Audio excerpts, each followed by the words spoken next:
ইয়াতে মিউজিয়াম প্ৰস্তুত কৰিছে আপোনালোকে জানে যে মুখাশিল্পটো হৈছে এটা নৱবৈষ্ণৱ ধৰ্মৰ প্ৰচাৰ অন্যতম মহাপুৰুষ শ্ৰীমন্ত শংকৰদেৱৰ অনবদ্য অৱদান এটা লোককলা আৰু যিহেতু পৰম্পৰাগত নিৰ্মাণেৰে মুখা এখন কমপ্লিট কৰা হয় এই প্ৰচেছটো ইয়াত দেখুওৱা হৈছে প্ৰথমে ৩-৪ বছৰ এটা জাতিবাহ কাটি আনি যাৰ কেৰেক্টাৰটো যিমান ডাঙৰ হ'ব পোনপ্ৰথমে এই মুখাটো বনাই লয় তাৰপাছতে কটন কাপোৰ এটা পলেপ দিয়ে তাৰ ওপৰতে গৰুৰ গোবৰ আৰু কুমাৰ মাটিটো সানি মিহলি কৰি এই ৰূপটো দিয়ে আৰু ইয়াৰ পাছতে তেওঁ শুকাবলৈ দিয়া হয় ধুনীয়াকৈ ৰ'দত আৰু তাৰ ওপৰতে প্লাষ্টাৰ কৰি ধৰা আপোনাৰ পেইণ্ট কৰে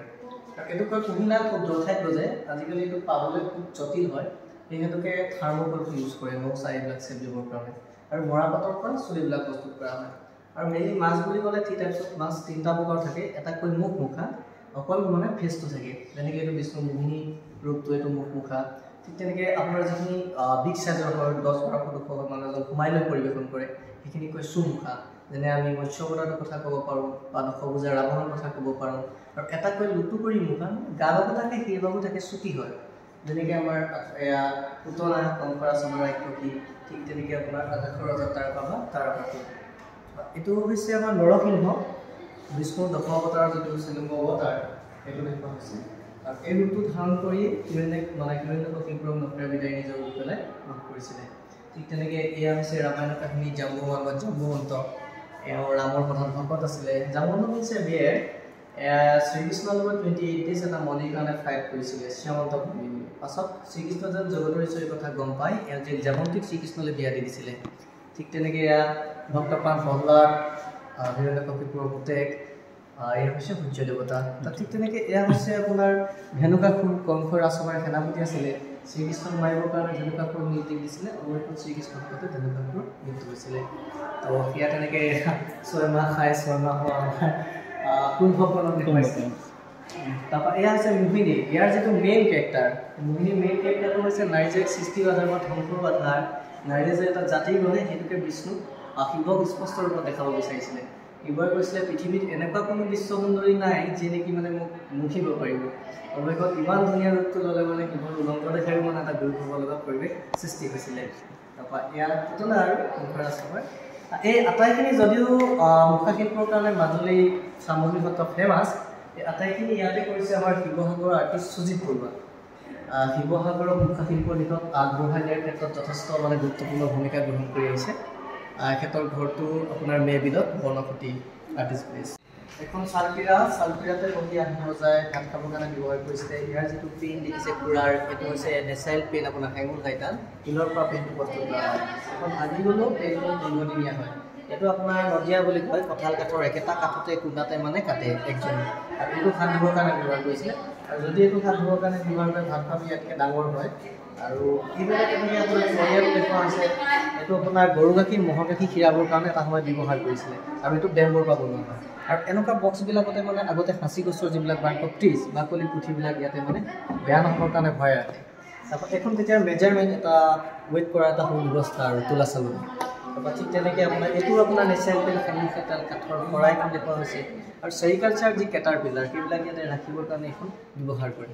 তাৰপিছত এইটো মেলাহিবাদী বুলি কোৱা হয় ইয়াতে ৰাইচ বিয়েৰ জা জলপান এইবিলাক খাবৰ কাৰণে ব্যৱহাৰ কৰিছিলে তো এইখিনি তেনেকৈ ৰক কাট স্কাল্পচাৰ আহোম যুগৰ যিমানবিলাক স্থাপত্য ভাস্কৰ্য বনাইছিলে দুটা প্ৰকাৰে বনাইছিলে কিছুমান শিলত কাটিছিলে কিছুমান টেৰাকটা বা পোৰা মাটিৰে বনাইছিলে ঠিক তেনেকৈ এইখিনি শিলত কটা ভাস্কৰ্য তো এইখিনি মেটেল ইউটেনচিলবিলাক পিতলৰ যিবিলাক ৰিমিক্স মিহলি বাতি ইয়াত দেখুওৱা হৈছে 350-400 বছৰ পুৰণি হ'ব এইখন ভাঙি বুলি কয় কি বুলি কয় এইখন ভাঙিয়ে মানে নাওবিলাক বনাবৰ কাৰণে ব্যৱহাৰ কৰে এইখন নাকৈদা মিনিংটো মানে ডন টেল মি আৰু তেনেকুৱা নাকৈদাখন প্ৰায় 4 ফুটমান ওখ হয় এইখন আহোমীক গদাধৰ সিংহই নাকৈদালৈ ফাইট কৰিছিল এইটো যিটো ফুটা দেখিছে আপুনি ইয়াতে মানে কবচ কাপোৰখন বান্ধি লৈ ঘূৰাই যাতে শত্ৰু 4-5 ফুট আঁতৰৰ পৰা কাটিব পাৰে তেনেকুৱা ধৰণৰ আৰু এইবিলাক তেনেকৈ খনন কাৰ্যটো বা কিছুমান মাটিৰ বাচন বৰ্তন পানী খোৱা নলিচা কিছুমান আছে পূজা পাতলৰ টেকেলি এইটো হোকাটো হোকা ঠিক তেনেকৈ এইটো হৈছে হাৰিকেনৰ লেম্প ব্ৰিটিছৰ সময়ৰ যিটো লেম্প এইটো মৃদঙৰ ফুলা এইটো মৃদং আৰু এইফালে থকা এই মৃদংটোৰ মাজত ডিফাৰেঞ্চটো এইটো শিলিখা চেপটোত আছে শিলিখা চেপ এইটো কঁঠাল কাঠৰ এইটো মানে গোপাল আটাৰ যিখিনি কণ্ঠমান সেইখিনি ব্যৱহাৰ কৰিব এইখিনি 15 শতিকাৰ শংকৰী যুগৰ সাঁচি গছৰ বাকলি পুথিখিনি ইয়াত শংকৰ নাটখন আছে ৰুক্মিণী প্ৰথমখন নাট ৰুক্মিণী শৰণ মহাপুৰুষ শ্ৰীমন্ত শংকৰদেৱৰ এখন গুণমালা হাতীমাৰী ভুৰুকাত যিখন ঘৰুৱা, এইখন মাধৱদেৱৰ হেজাৰী, তেখেতৰ যি সাহিত্যিক জীৱনৰ কীৰ্তিস্তম্ভ, এইখন তেনেকৈ ভক্তি ৰত্নাৱলী, তেখেত শংকৰে সংস্কৃত ভাষাত লিখা একমাত্ৰ যিখন পুথি। আৰু এইবিলাক হৈছে আহোম যুগৰ পানীৰ পাইপবিলাক দেখুওৱা হৈছে। কি দেখুৱাইছে এইখিনি? যুগৰ পানীৰ পাইপ। এতিয়াও এই পাইপকেইটাৰ আপোনাৰ জয়সাগৰ মেইন টেংকৰ পৰা তলাতল ঘৰ ৰাইট লেফ্টত যিবিলাক পুখুৰী আছে তালৈ পানী গৈ আছে, প্ৰায় 350-400 বছৰ পুৰণি। তেনেকৈ এইবিলাক আপোনাৰ এনেকৈ কুৰ্ম অৱতাৰটো বিষ্ণু দেখাবৰ কাৰণে শিলত কুৰ্ম অৱতাৰটো দেখাইছিলে। এইটো ফচিল গছৰ পাতৰ জীৱাশ্ম ফচিল।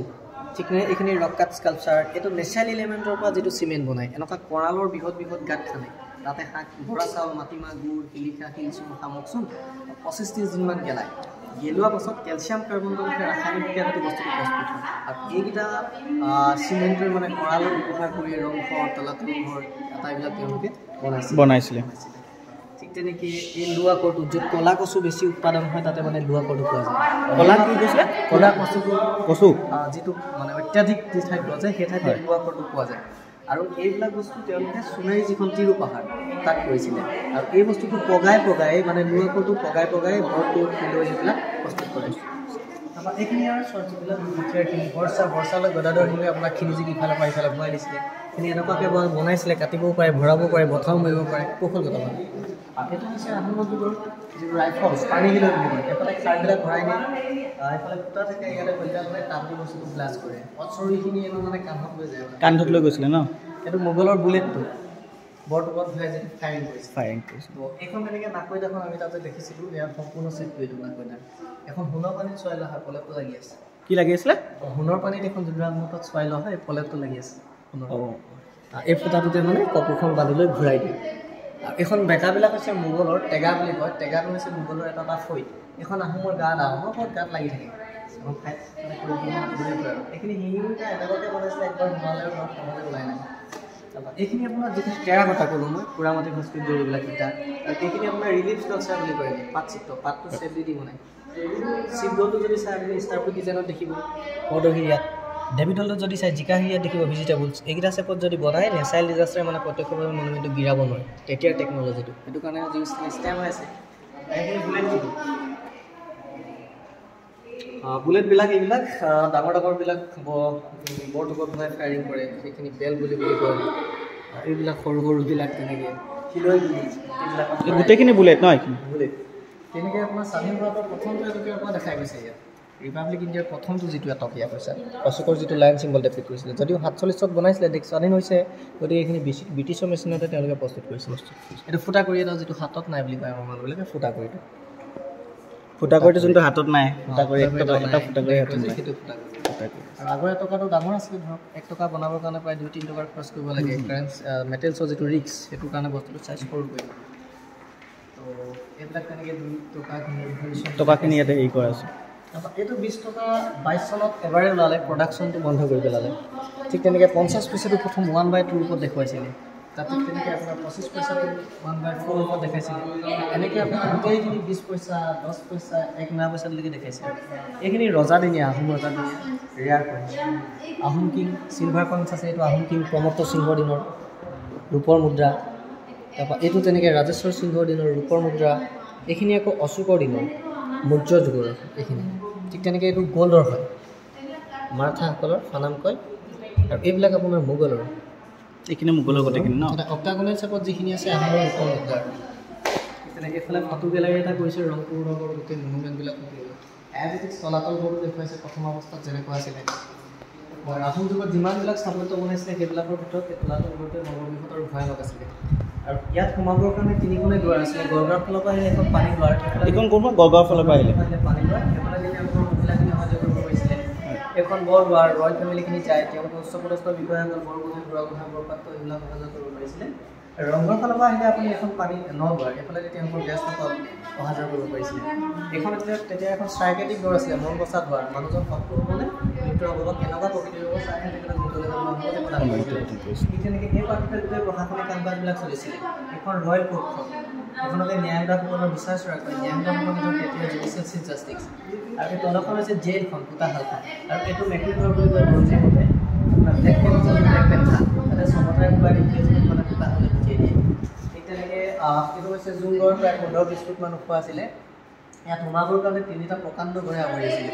যোনঘৰ য'ত টিকেট কাউণ্টাৰ পৰা সেইটোকৈ ভিতৰ ঘৰ আৰু য'ত আপোনাৰ গোটেই ঘৰডৰ পানীবোৰ কেন্দ্ৰ কৰি এটা আছিল বাছ ঘৰ সোমোৱাটো ইমান সহজ নাছিলে ঠিক তেনেকৈ এনেকুৱা আপোনাৰ কনফাৰেঞ্চ হল হিচাপে ব্যৱহাৰ কৰিছিলে বৰচৰা বুলি কয় এডোখৰ বুলনি চৰা কমন ৰুম এইটো মেটাৰনিটি হল লেবাৰ হস্পিটেল আছে ন হস্পিটেল সতি সন্তান জন্ম হ'লে মহিলাসকলক তাতে সুব্যৱস্থা কৰে আৰু এখন যিখন তুৰণ গাতে লাগি আছে এফালে যদি কেৱল নৱজাতকক আদৰণি জনাবৰ কাৰণে ব্যৱহাৰ কৰে আৰু যিটো ফৰেষ্ট এৰিয়া আপুনি গ'লে দেখিবলৈ পায় সেইটো তেতিয়া বেজাল আছিলে হাৰ্বেল অৰ্গেনিক মেডিচিনখিনি তাত বনে তেতিয়া দিনত ফাৰ্মাচীখন আৰু শেষত আছিলে ৰজাৰ টয়লেট ৰজাৰ পায়খানাটো এইখিনি মানে ধৰিব লগা হয় কনজাৰ্ভ কৰে গৰু ধৰা বৰুৱা আৰু কাইলৈ কি খাব মানে পায়খানাখিনি চাই ৰজাক খাদ্য দিয়া হয় যিটো এতিয়া ৰাছিয়াৰ ভ্লাডিমিৰ পুটিনৰ ক্ষেত্ৰত কৰে আৰু গৱেষণাৰ পৰা কথা কৈছিল এটা আন্তৰ্জাতিক প্ৰচেছ আছিলে ঠিক তেনেকৈ এইখন যিখন আছিলে চাংমাই ৰান্ধনীশাল বুলি কিটচেন হাউচ এইটো চাংমাই টাইটেল মানে ৰন্ধন প্ৰকৰণৰ দায়িত্ব দিছিলে বিচি দিয়া সম্ভাৱনা থাকিব পাৰে সেইকাৰণে এই কাৰেণ্টটোৱে কাকো হৈ দিয়া গোটেই তলাতল ঘৰটো কাকো দিয়া নহয় 3 মাহতো মাটিৰ তলত চিক্ৰেট টানেলৰ ব্যৱস্থা কৰি বনাব লাগিব আৰু এই কাৰেণ্টৰ বগা ৰাস্তাই দুটা এটা বনাইছে সেই হাতীতে মানে চিক্ৰেট টানেলৰ সুবিধা কৰিবলৈ চলিছে এইটো কয় বেলগুধন ঘৰ তেতিয়া দিনৰ লাইব্ৰেৰী এইটো যদি ভালকৈ আপুনি চাগে ব্ৰিটিছৰ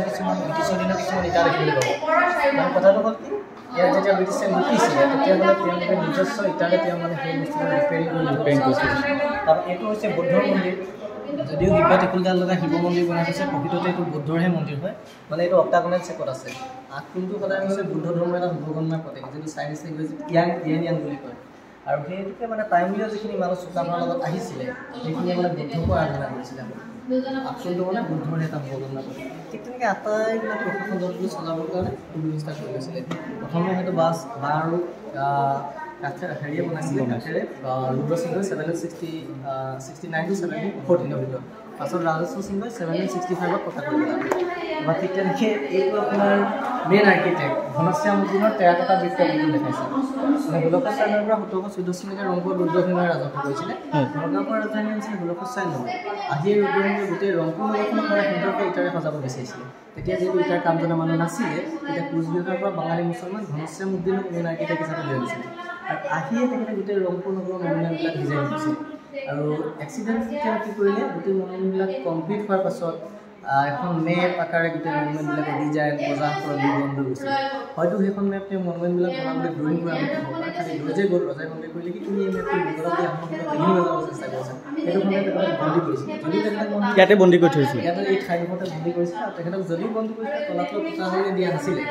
এই ঠাইডোখৰতে মানে এটা নজৰবন্দী কৰিছিলে আৰু ঘৰটো বন্দিত্ব সময়ত বনাইছিলে আৰু আপুনি যদি চাই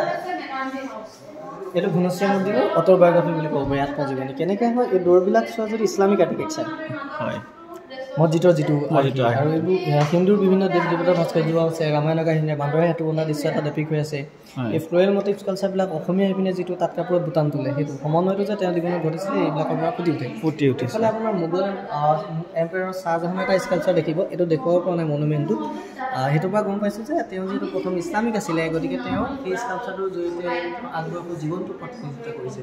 এইফালে যদি চাই তেনেকৈ আহোমৰ ৰয়েল চিম্বল ড্ৰেগন এটা আছে ড্ৰেগনটোৰ পৰা গম পাইছোঁ তেওঁৰ পাছত হিন্দুলৈ কনভাৰ্ট হৈছে আৰু ভিতৰৰ ভাগ যদি চাই আপুনি উত্তৰা দক্ষিণাকৈ আছে তেনেকৈ থাকিলে ইছলামিকসকলে তেওঁলোকৰ মৃতকক খবৰ দৰকাৰ সেইকাৰণে এইটো সমাধি ক্ষেত্ৰ বুলি ক'ব পাৰি আৰু মছজিদৰ যিটো এইটো পে হাউচ